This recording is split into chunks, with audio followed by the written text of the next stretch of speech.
আন্তর্জাতিক আণবিক শক্তি সংস্থা আইএই এর সঙ্গে সহযোগিতা স্থগিত করার জন্য একটি বিল পাশ করেছে ইরানের পার্লামেন্ট। ইরানের নূর নিউজের বরাতে তথ্য জানায় সংবাদ সংস্থা আল জাজিরা। দেশটির কর্তৃপক্ষ জাতিসংঘের পারমাণবিক পর্যবেক্ষণ সংস্থার সঙ্গে তথ্য আদান প্রদানে আরও সতর্ক হবে। পরিকল্পনার অধীনে সংস্থাটি যদি দেশের পারমাণবিক স্থাপনাগুলোর নিরাপত্তার নিশ্চয়তা দেয়, তবে ইরানে প্রবেশ করতে পারবেন।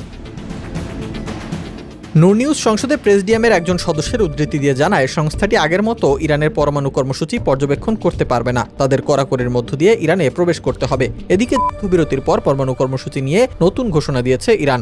দেশটির পারমাণবিক সংস্থার প্রধান মোহাম্মদ ইসলামী এ ঘোষণা দেন। মোহাম্মদ ইসলামী বলেন, ইরানের প্রধান পারমাণবিক স্থাপনাগুলোতে ইসরায়েল ও যুক্তরাষ্ট্রের ধারাবাহিক পর ইরান তার পারমাণবিক শিল্পের ক্ষয়ক্ষতি মূল্যায়ন করছে। এছাড়া এটি পুনরুদ্ধারের জন্য প্রয়োজনীয় ব্যবস্থা গ্রহণ করা হয়েছে। উৎপাদন ও সেবার প্রক্রিয়ায় কোনো বাধা না হয় তা নিশ্চিত করার জন্য পরিকল্পনা করা হয়েছে।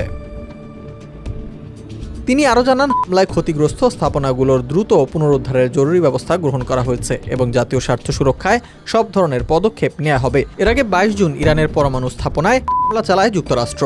দেশটি জানিয়েছে, ইরানের 3টি পরমাণু স্থাপনায় হামলা চালানো হয়েছে। তারপর মার্কিন প্রেসিডেন্ট ডোনাল্ড ট্রাম্প জানান, ইরানের 3টি পরমাণু স্থাপনায় হামলা চালিয়েছে যুক্তরাষ্ট্র। এগুলো হলো ফোর্দো, নাতানজ ও ইস্ফাহান।